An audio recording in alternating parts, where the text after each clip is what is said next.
Let's go. Welcome to the main event. Applying pressure, but I promise I ain't make it then.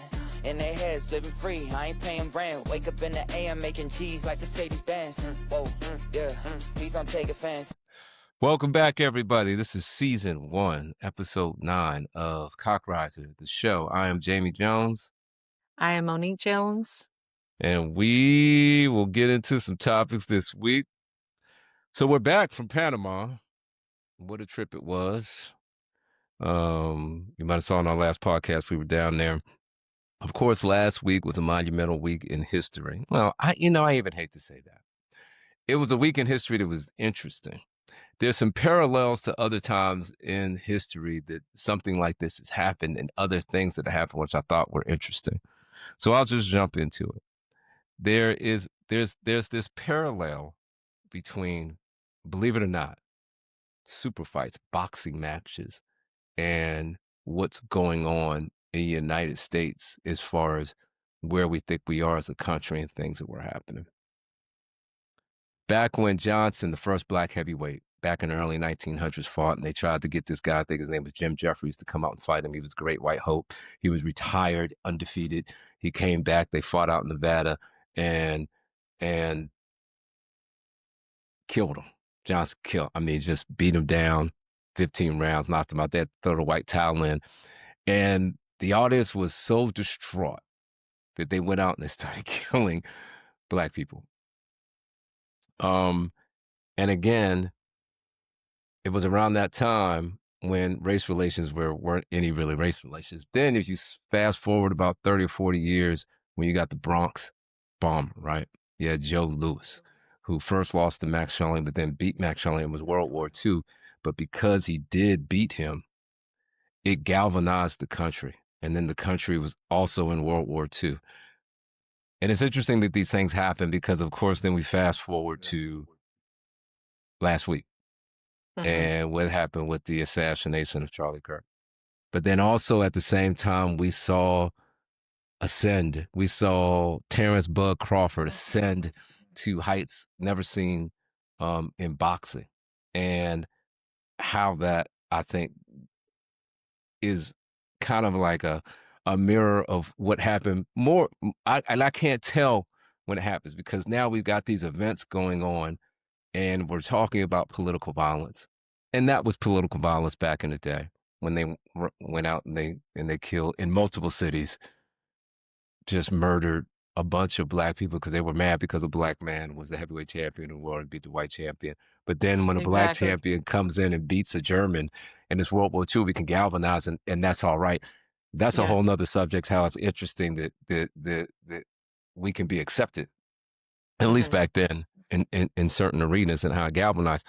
But I thought about this and it made me think about what that political violence does mean and what it tries to actually do. And it was interesting because I read an article and I'm going around the mulberry bush on this story to get to this point. But what the assassinator did, and I think people think he was trying to shut up about, obviously, unfortunately, what he did by assassinating Charlie Kirk shut him down, but it doesn't shut his message up, nor should it. But then we have what the opposite of that, and then you have the SEC shutting down Jimmy Kimmel because he said something. And see, now the FCC to me is no different than the assassinator. It is not, and the point wasn't to shut Jimmy Kimmel down, which that was their point. The point wasn't to shut Charlie Kirk down. That was the assassinator's point. But what you're really doing in a free speech society is saying, I don't want to hear anything other than what I want to hear. Exactly. And that's not what our democracy is. That's not what the Constitution was built on. Correct. And being able to civilly disagree with people in an adult manner, in a respectful manner, no matter how much you don't like it, no matter how vile you may think the other opinion is, you need to hear it. You need to understand it's out there. You can't mute it because then that starts to, chip away at the foundation of democracy and what we have as a country. because what we have as a country is built on a melting pot of beliefs and cultures and environments, not just white, not just black, not just Hispanic, not just Asian, not just Muslim, not just any ethnicity or belief. There may be majorities. There may be ways people think. There may be cells of community, but that doesn't mean that we all can't try to understand each other. And in that understanding, we all have a common ground because at the end of the day, of course, obviously, duh, we're human beings. And we have the commonality of being American. And the reason why we love being in America is because of those beliefs we have and the laws that we have. But what Mhm. the FCC has done and may continue to do if not stop is no different than what the vile assassinator did from 200 yards away at the university at Utah Valley University. It's no different. Absolutely. So I want your take on them labeling him as a martyr. I did just a little bit of research on him, and yeah, I mean, I definitely think that he has made an impact on debating and freedom of speech and all those things that he has brought to the table. And he has set a platform for himself to create that culture, that people can debate and they can talk about whatever subjects they want to talk about, and that's fine. But to label him as a martyr, I I I sorry, but I disagree. I don't Well, I'm hold on, here you let me talk. So like, what has he actually done besides set this platform for debates? Has he donated any money? Has he done any, like, things that bring value to, the world today besides debating? And I mean, again, I'm trying to do a little research. It was just a little bit of time that I was searching before we had this podcast.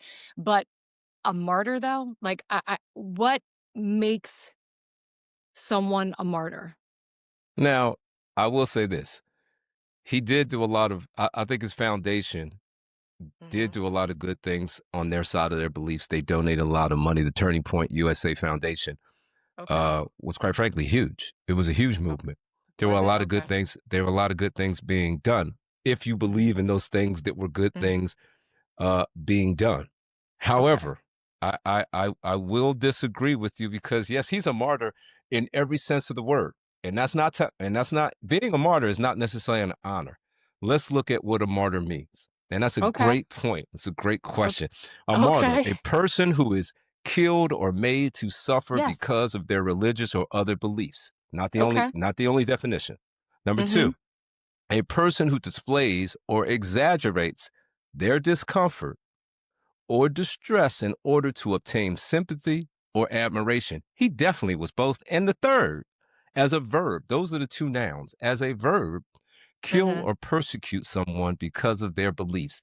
He is definitely right smack in the middle of being defined as a martyr. Now, does that martyr need to have the gold circle hovering around it on your head? No, he's not an angel. All right. No. He's not a saint, right? Hmm. He is someone who, well, look, Martin Luther King wasn't a saint. All Of right. course he was. There were some Hmm. things in his background, but that's not what he was trying to be. Right. Right. He was trying to be an inspirational, motivating person to inspire those to believe that all races are equal and all can live together if they Hmm. understand each other and and want and love and Yeah. Christianity, right? But he became Hmm. a martyr. He Yeah. squarely fits into all three, just like Charlie Kirk. Now, don't kill me on the internet. I'm not saying they're the same. I'm not saying what they were trying to do is the same. What I am Okay. saying is based on the definition, they were both squarely in the martyr for, I think, for if whatever you believe, totally different reasons. And believe me, there were just as many people back then who thought what Martin Luther King was saying was vile as there are that thought that Charlie now Kirk was saying was vile. Now, history will always tell the story, but Hmm. by definition, he is squarely in there. Should he be put on that honored pedestal as a saint? No. Is he a is he an angel? No. Was he trying to do some good things in his own opinion and in his own beliefs and his own actions? Yes. I mean, a lot of the things you'll see out there in the videos that you see of him debating were interesting because sometimes he won. Sometimes kids would come in there in Yeah. college and totally run him off the podium, even though he sat there, Yeah. but he still We sat there watched it and yesterday. debated. And there is nobody Yeah. anywhere on this earth that should, well, definitely not in the United States. There's nobody who has an opinion that should be shot dead No, because absolutely. of that opinion instead of just Yeah. sitting there and speaking with injury. I mean, violence is not the option. And the problem is that nobody's, well, I'm not going to say there's many people trying to turn down the volume, but some of our leaders are not Mhm. trying to turn down the volume and are trying to say that, well, he's on the far left. We haven't been able to prove that yet. It's the radicals. Well, I mean, obviously he was radical, but we don't necessarily even know why he was radical, and we'll never know unless he talks, right? So Mhm. yeah, I definitely think he's a martyr. I'm not going Okay. to, I, I, I'm not going to put him on the same level as a JFK or RFK or Martin Luther King, and we can keep on going on. I'm not going to put him on the same level as the two legislators that got killed in Minnesota. I'm not going to do that. Or unfortunately, a plethora of people who have been gunned down or Mhm. murdered for political violence. Mhm. I'm not even going to put him on the same level as Trump with the attempted assassination. Yeah. So S it's what I will say. It's a heinous crime that the assassinator executed. Excuse the tasteless pun. I'm not mentioning the assassinator's name on purpose because a lot of times, at least in history, a lot of times they want their names out there. Um, and I think that it'll be a while before we move on from this. What I hope this does, as I said when we opened up, is I hope in some way it's like Obama said the other way. It's a turning point. It's a tipping point of realizing that hey, we should come and talk our differences through. I mean, he was probably one of Absolutely. the presidents that had to do that the most across the table because of the gridlock that was there when he was there. But and Joe Biden, no matter what you think about Joe Biden, no matter what you think about Obama, they both did try to do a good job of crossing the aisle and being bipartisan on what they were trying to do. Mhm. And I think right now, um, the Democrats are failing because they're just flailing out there. It's like they're rudderless almost, and the Republicans are seeing this like when you open the door and the wind starts to go out all the air starts to go out the room. They're like, we're going to capture all this because this is political capital for us, and that's not the right way to look at it either. We really should be Mhm. trying to bring the country together, no matter what you think about Mr. Kirk. We should be trying to bring the country together because nobody. I mean, it would be no different if the person that day that he was debating got shot because of them Mhm. asking Absolutely. a question that was on the 180 degree of his. We Mm. would be Mhm. appalled. So Right. we should be appalled. Um, and I think you should be moved if you were that driven by the movement that was happening with his charity and his foundation. Um, but at the same time, I think we need to stop and pump the brakes on not a saint, not an angel, but definitely a motivating martyr to Mhm. bring the country together, regardless of what you think about what he was saying. Okay. So on that note, um, the platforms that TikTok has given Charlie Kirk, right? And also have so in 2020, Trump used his executive power to try to shut down TikTok, the TikTok app. Then coming to realize that he basically won the election based on the TikTok people who were following him and were, sharing their views about him and really made a big impact on him. So now the US is now going to be partners with TikTok, and we now will control the algorithm of the TikTok. So my thoughts are this platform that he once wanted to have, didn't want them to have any control over, the US, and didn't want us to have to use it until he realized how powerful it was to help him win this election. So now with us being, this is coming forth now that they're going to be partners in running the TikTok with the algorithm and everything like that. He is going to use, my thoughts are, it's not about the propaganda. It's not about the privacy, all the things that come into the politics that people. That's the reason why they're trying to get the TikTok. In my eyes, and this is just my opinion, Trump is trying to get control over TikTok to empower his vision to still create this white power supremacy. These are my thoughts.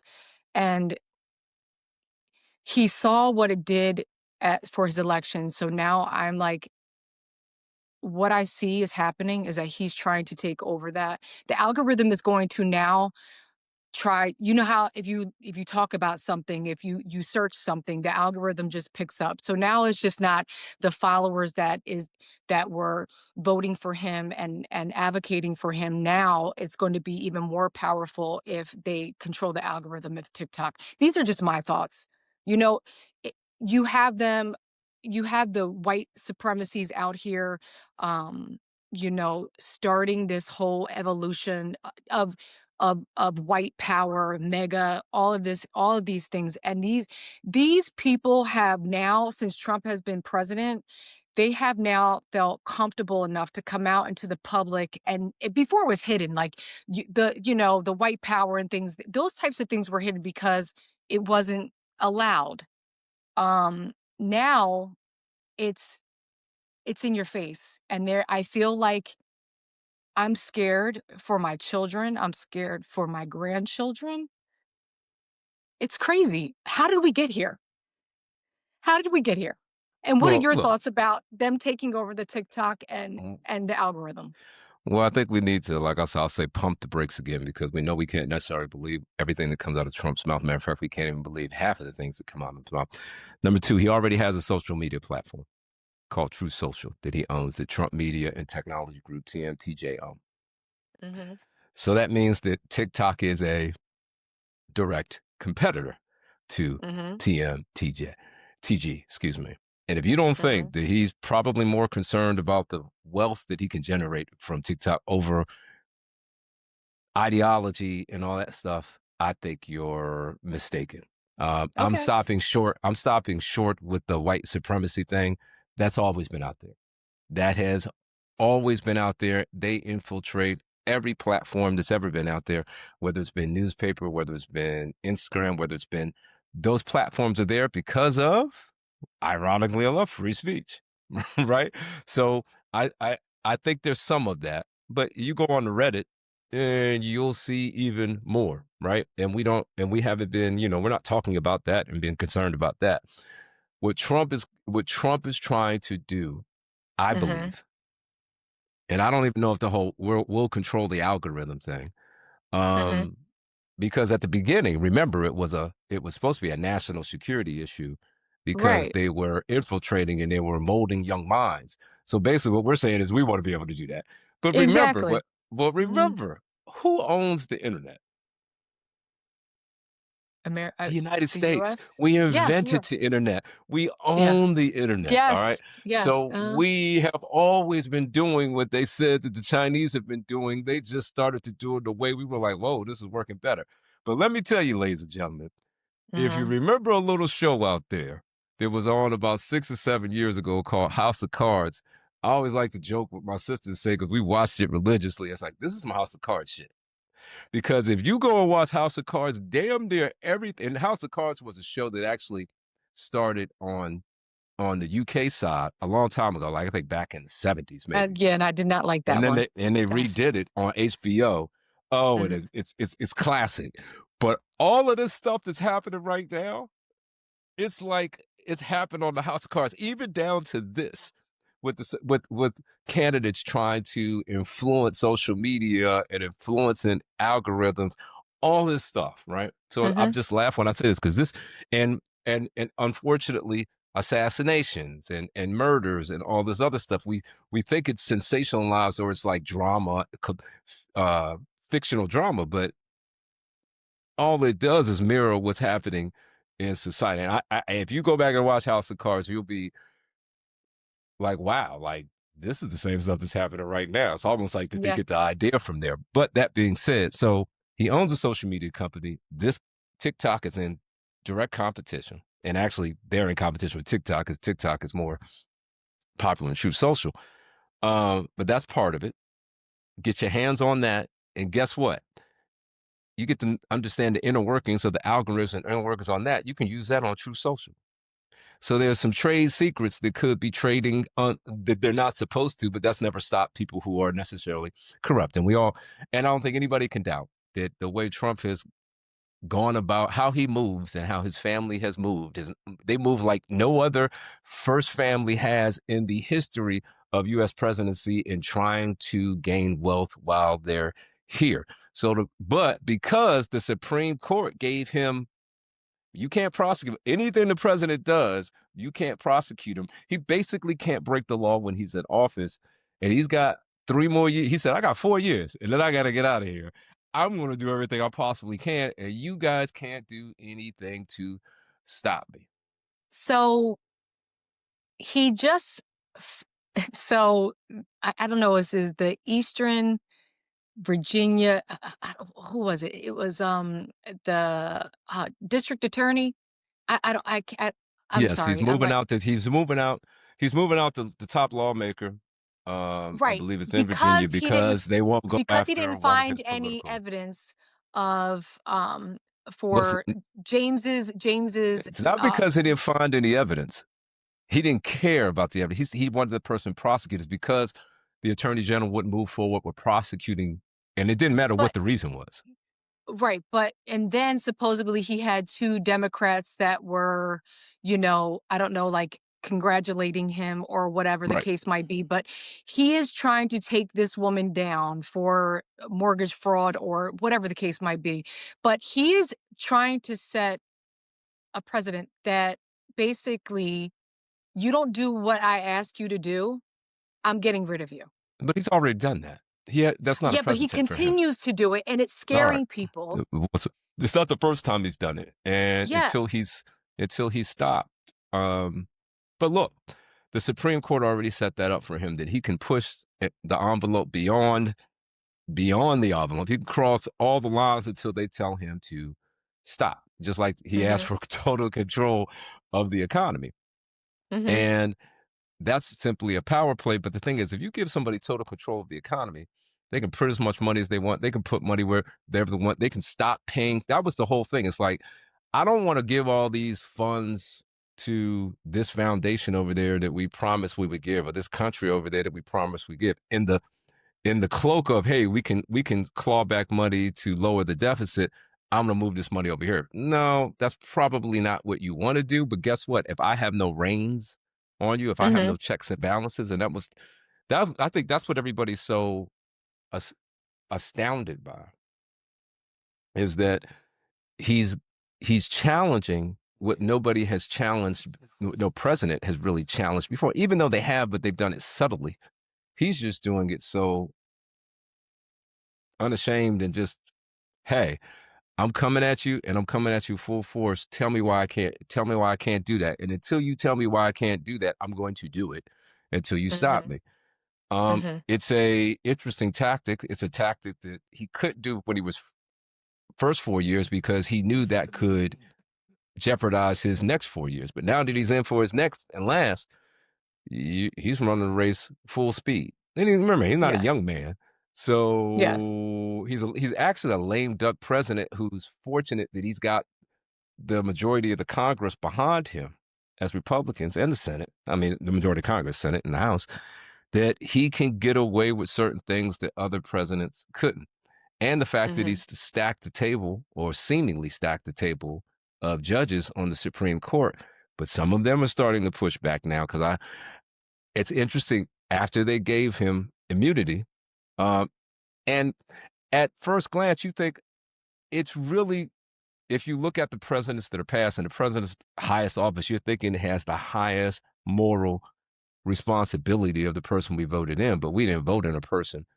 We voted in a person with high moral standards. We voted in a person you can't deny was convicted of a Yeah. crime. Right. And he still got in. So And that that makes no just sense to me. it shows us what the temperature of the United States was for change and what they saw where we Mhm. were as a country.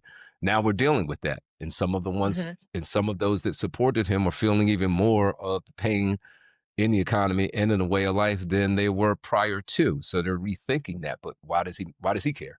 I don't think he cares one iota about what the Republicans go through after he leaves.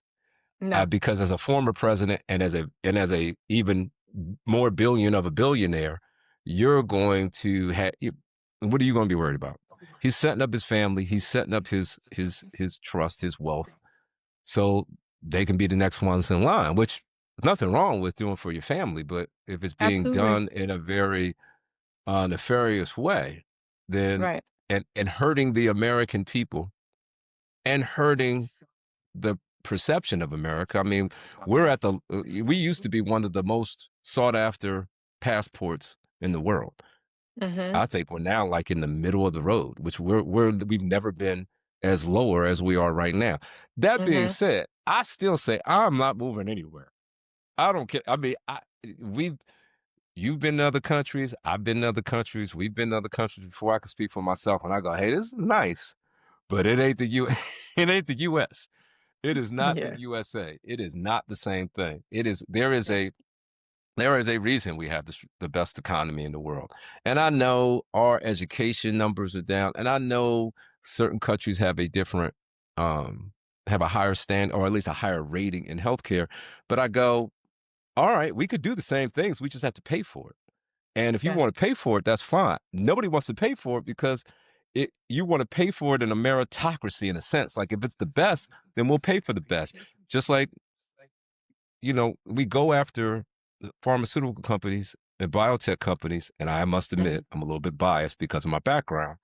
But Yes. we're not part of the problem. Americans ask for the best drugs in the world, the newest, the latest, and they want them. And if we can get them, we put the money in it. We put billions and billions of dollars to it takes like 3 or 4 billions of dollars on average to come out with one drug after 10,000 chemical compounds and molecules to get to one drug to come out.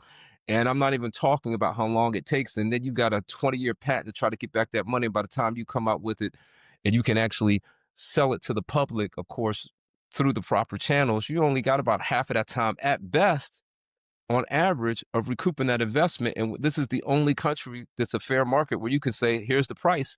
If you set it right, supply and demand, it evens out. If it's cost too much, you're not going to have the demand. If it's too low, you're going to lose money because you got volume, great, but you're not making enough money to be able to be sustainable and put those earnings back into research and development so we can continue to come out with these type of life-saving medications. But you only get that United States. That's why people come here. You want to go over to Mexico and get your butt done and get your face lifted. You want to go over the border to Canada because you get medications a little cheaper. Go right ahead.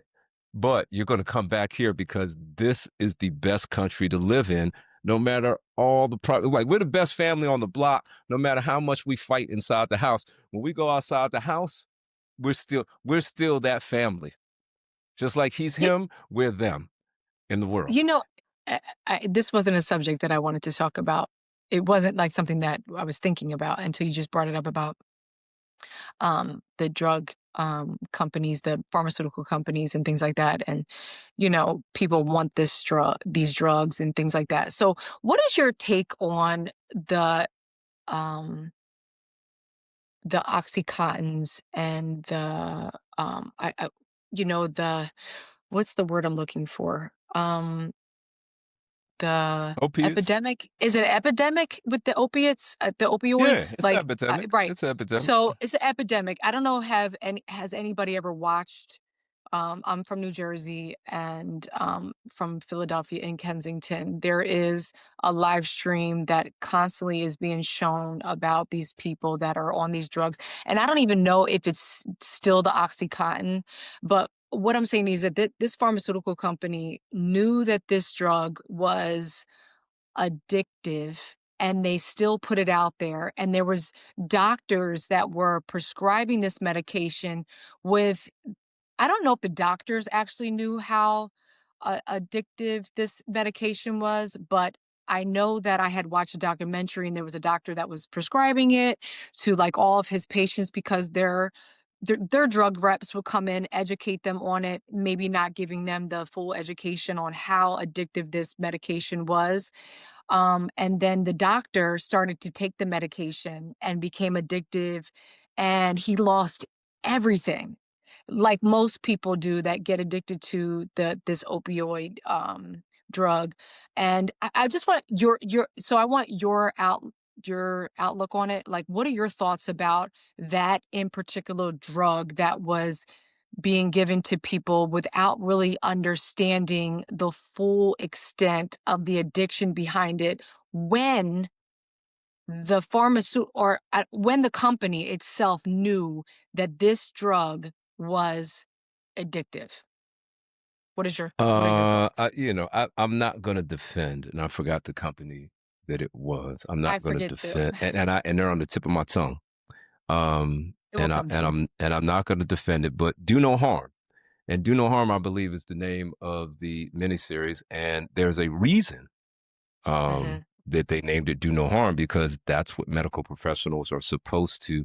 That's part of their oath, right? They do no harm. That's the thing that they want to do. Yeah, that's the biggest thing, that when you go into the office, they want to do no harm, especially when they're prescribing any type of treatment. I think that of course, there's a responsibility. There's a responsibility by the company. There's a responsibility by the FDA. There's a responsibility of the government. There's a big responsibility of physicians. But believe me, being in that industry for a long time, we take Hmm. painstaking measures with the companies that I was with to make sure that your representatives are being transparent and factual about what you can actually say. The FDA and the DOJ, the Department of Justice, were always Hmm. very, very vigilant about making sure that we didn't, as drug manufacturers, go out and say things that were what they call off label, like they were not in the Hmm. FDA label. And they may have been things that were actually beneficial to the patient, but we couldn't talk about them. Hmm. But if they were detrimental to the patient, you had to talk about them. I mean, that's why you see on TV, when you see drug commercials, you always hear people talking fast in the background, and they give you all the side effects and all the things. And it's interesting because in Europe, you can't do that. In Europe, you can't Hmm. market publicly to patients or consumers. You can only market to physicians. So you can't do those I didn't TV know ads that. over there. No, you Yeah, can't I do didn't know that in that. Europe. Hmm. But also in Europe, you just can't come in and as a drug company and start selling your drug. You have to actually petition to come in beyond. I mean, every company, every country, excuse me, has equivalent of the FDA. And some just look at the FDA and say, hey, if the FDA said yes, fine, you can come in. However, you can only Hmm. come in at a certain price. And then Hmm. companies have to make a decision whether or not it's the economies of scale work for them. Like, you got $100,000 drug, and Italy says, no, you can only come in for 25 grand. We're probably gonna be like, no, we can't do that for 25 grand. Heck, it costs us that to make the drug. So no, that's not gonna happen, at least when it first comes Hmm. out. So Okay. there is a responsibility. And I think was it Purdue that sold the opiates? I Um, don't is I that don't is think that who it so. was? I don't know. You probably have your computer in Um, front of you that you can Google that. I don't know. yes, it was. I I'm right. It was right. I You was know right. what? Purdue Yeah. was instrumental in the role of creating the opiate crisis. And they got sued, and I know they lost a big settlement. Yeah, as they Yeah, sh because OxyContin and the whole thing killed over almost 500,000 people. I mean, Um, I had a but girlfriend that I was friends with. I had a girlfriend that I was friends with, and she had breast augmentation done. And the next thing I know, this girl has I was like flabbergasted on after her surgery how this girl turned into an addict. Now, I'm going to say this. I know that both her mother and father were addicts. Well, I know for a fact her father was. I don't know about her mother. I just kind of remember her mom a little bit. But so, with that being said, it scares me. So, Stefan broke his hand. And Well, I'll who is bring Stefan this. for the Stefan is audience? my Who is son, my Stefan? middle son. So Stefan is my middle son, and he broke his hand, and they have him. I'm like, okay, well, what are you taking? And he's like, oh, they gave me um, five I don't know, 5 milligrams of Percocet. And I'm like, please, because she started on Percocet as well. I said, please be very careful on what you're taking. And he's like, Mom, the pain is unbearable. And I said, just be very mindful. And I understand that the pain is the pain, but eventually it will go away. And I'm not the one in the pain.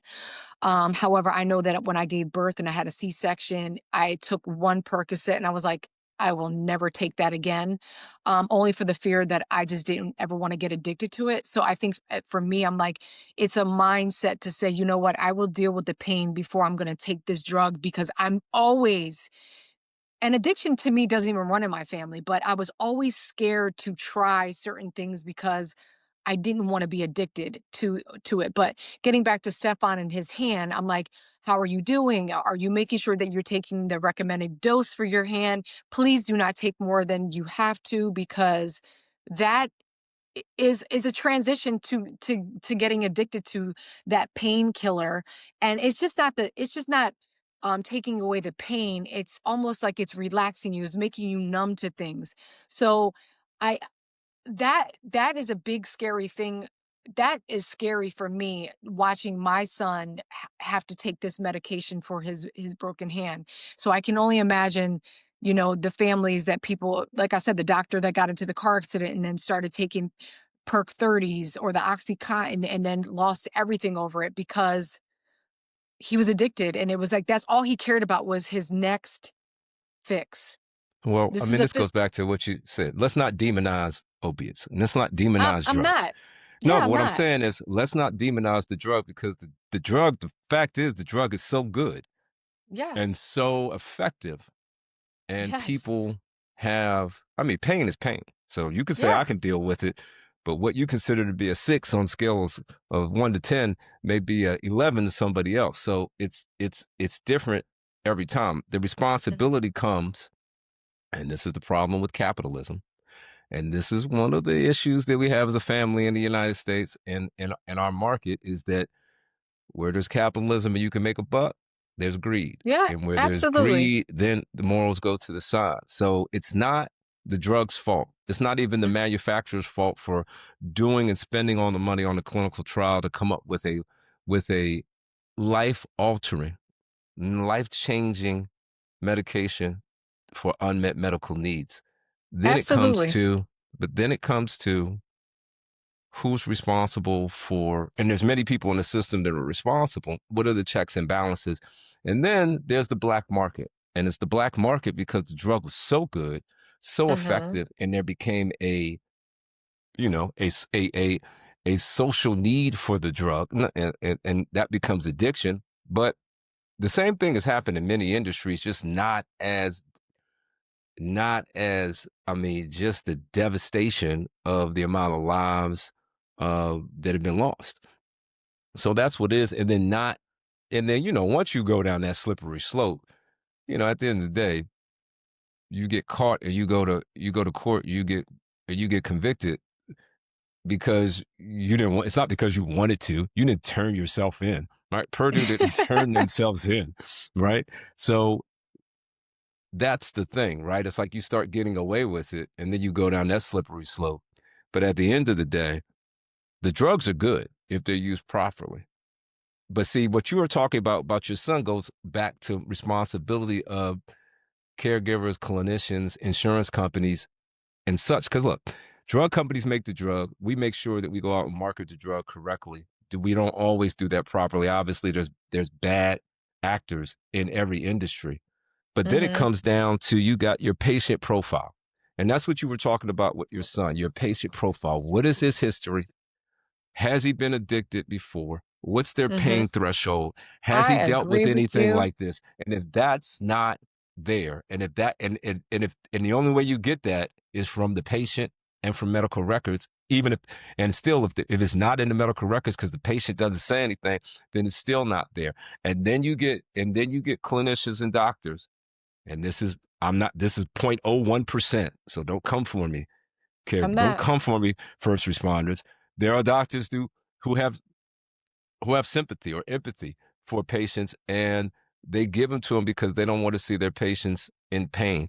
But then again, there are bad actors on the doctor's side who are, making a buck off of it too because they put it through the Absolutely. healthcare system, and then that not only becomes detrimental to the patient, but then becomes fraud, and that's a whole nother system. So it's the bad actors Yeah. that were the problem in the opiate epidemic and opiate crisis, not the drug, Mm-hmm. not the drug at all.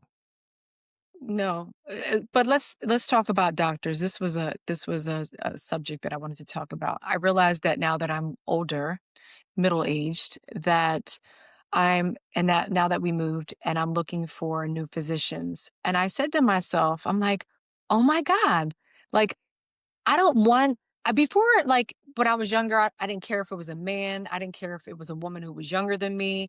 I didn't care who it was, as long as they were a provider and they were close to home because it was more convenient for myself. Now I'm like, no, I don't want somebody who's just educated on what she can talk to me about what's going on with myself. I want somebody who is also experienced in what's going on. And what I mean by that, I'm 50 years old. I'm going to be going through. I guess I'm through. In perimenopause. I don't know. Then going through menopause and all of the life changes that women go through. But I'm like, is that the same thing for men? Do men start to gravitate to a physician that can kind of relate to them and what they're going through as men? Because we all know that men mm, go through a lot of things that they may not want to talk about, where women today are talking and being more vocal about what we go through as a midlife change. I mean, not midlife crisis, but changing into uh, an older woman, more experienced woman, whatever you want to call it, menopause. Do men look for the same in physicians? Are you guys still okay with, it's okay if I see a 30-year-old doctor. It's okay. I don't care if he doesn't know what I'm going through. It's just by textbook and understanding. I think it depends on what your lens is. I mean, like I said, being in life sciences gives me a different lens because Hmm. we deal with doctors every day. Hmm. In some cases, Hmm. and I think I mean for me, it depends on what doctor you're talking about. If you're talking about I'm going to a urologist or something like that, I'd rather go to a woman because her fingers are smaller. And that's kind of a Okay. joke, but it's not because if you're doing a rectal exam, believe me, I'd rather have a diameter of a digit that's smaller for a woman's hand than it is for a men's hand. That's truth. But also, my feeling is, in my experience, is that female doctors Hmm. actually, and I think there's data on this, female doctors actually listen to you more than male Hmm. doctors do. Hmm. Um, so, and if I have a choice, you go in there and when you move or you're trying to find a new doctor, you go to your insurance company and they go, "Hey, here's a list of doctors in your area, and you can filter them however you want to filter them. One of them is by are they male or female." I'm always filter female, and I've just felt in that experience when you go in and talk to them, it's much more of a conversation Hmm. versus them trying to didactically tell you things. But although in my latest experience, I will say that I've had some interesting conversations with some female physicians, but I think that was just more personality and them not understanding. I knew probably more than the average person Hmm. about the industry and how everything works than the normal person. Um, Hmm. but other than that, I prefer female doctors for the reasons I said. But the most is because I believe they, at least the ones I've come in experience with when I'm comparing, they listen more to you. and they take more of your feedback when you're telling them, how you feel and what's going on and how you feel about certain treatments or certain diagnoses that they have. That's interesting because I just realized as we're talking about this that I've always gravitated to men. I always wanted a male doctor. And not saying that I always had a male doctor, but like when we moved here to this area, I remember looking and I referred you to the doctor that I was seeing, but then he left the practice. But it was I preferred a male doctor. And I And remember the him and I interesting thing won't is when you did that, you liked him. And I was like, he was all right. well, you know what? Maybe your experience with him was just not my experience. He was very, very, his bedside manner, all of those things were like, he allowed me to express what I was going through, my thoughts, what I was feeling. I mean, all these things that some women, and I think I don't think I was in that at that point in my life where I was actually talking about physical things that I'm going through. This was more emotional things that I was going through. And he was very compassionate. He was very, he had a lot of empathy. He had a lot of sympathy. He literally, I just felt like he took the time out to really, really listen to what I had to say. And it made me say, I like him. Because when you get into that closed door with somebody and you're just expressing to them exactly what you're feeling and what's going on emotionally, all of these things, and they give you an opportunity to really express yourself and not cut you off, and they're just kind of like listening to you. I think it's very important, especially for, and I'm not saying just for women, I think for men too. I think that the bedside manner is important. And, I also worked in OBGYN back in the day. And I remember some of the physicians and nurse practitioners that I worked with, I was like, I would never, ever go to them because of that reason. It's like, I remember the one doctor, and I'm not going to say her name, but she would have you in and out of there in 5 minutes. She really didn't take the time out to really get to know you, but people liked her because she was quick. She didn't spend that time. But then there was other physicians, which were men, that would sit in the room for God knows how long, and they didn't care about the other patients waiting. I mean, it was almost to the point where you'd knock on the door and say, yeah, doc, it's time for you to finish this up. You got to, because you're taking too long. But I don't want somebody to spend hours and hours on end listening to, because you're not my therapist, you're my doctor, but I want you to give me the best insight that you can. So what I'm saying to you is that now I'm looking for a woman in my around about my age, maybe even older, that can really kind of help me understand what I'm going through physically and mentally, emotionally, and all those things. Even though I have my sister who's a nurse practitioner, and she helps me out a lot because she's already been through the menopause experience, I still think that sometimes to just get a second opinion, because her opinion I validate very well, but I just to get another opinion. So I was just wondering yesterday when I was writing these thoughts down, I was just like, I wonder, do men do the same thing? So that was just, something that I was wondering about. Uh, I think it just depends. If we go to the doctor, that would be a good thing. So if you go Yeah. to the doctor more than we do, if we just go to the doctor more, that would be a great thing.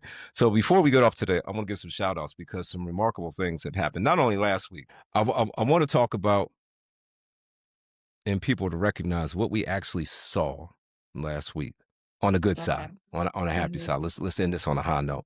What we Okay. saw Terrence Bud Crawford do, we have never seen, and some of the things he's done, we've only seen from certain people. He is the only boxer in history to hold the Ring Magazine title in 4 divisions. The only. And joins Manny Pacquiao, Floyd Money Mayweather Jr. as the only Mhm. fighters to become 4 division lineal champions. I'll tell you what a lineal champion is in a minute because people are confused about that. He's also one of 2 boxers in history to have won world titles at the light heavyweight and super middleweight. But holding 4 titles for Ring Magazine is never been done before. But the fact that a lineal title means you beat the guy who beat the guy. So Yeah. you beat the Yeah. undisputed champion to become the Yeah. undisputed champion. So you're a lineal Yeah. champion. We've never seen that before. Yeah. We've never I knew seen he that was gonna do before. it. Yes, Mhm. you did. And like I said last week, I'm mad that I slept on that. I got caught up. I Yeah. admit, I got caught up. Yeah. Yeah. I'm mad. I'm mad. I got sucked into the I'm Canelo hype. mad. I'm mad Canelo at hype. you. And look, the Canelo hype was real, Yeah, but it he didn't wasn't hype hype me because up. he proved it. But I didn't see what I Mm. should have saw. Yeah. And then you go back and look at it, and I should have saw it. And it's only because I didn't watch Bud enough, like I did the Sugar Rays, you know, and the Haglers and the Hearns back in the day when I was younger, or even saw him as much as I saw Money Mayweather and Canelo coming up. But Mhm. what he did, how he meticulously and tactically and strategically took apart Canelo to make him look like he wasn't even a pound for pound great champion was Exactly. amazing. But the other shout Yeah. out just happened today. Mhm. Aja Wilson, Mhm. WNBA, the first 4-time MVP winner. The first. Has never happened before. She Mm. is the first. So Okay. shout out to her because she is Shout always, out. or at least over the last 4 or 5 years, been considered to be the best female basketball player in the world. So she is the first 4-time MVP playing for the Las Vegas Aces, right? Good for her. So, and now they're in a hunt, you know, to see if they're going to win. They had a tough first round series. I think it'll be tough all the way. And WNBA is very competitive year, very Yeah. compelling season this year Mm. with what happened with, you know, with Buckets winning the Rookie of the Year, and then, you know, all the other things that were happening in the WNBA. I'm glad to see Asia get her flowers again now Yeah. for the 4th Good for time. her. Good for her.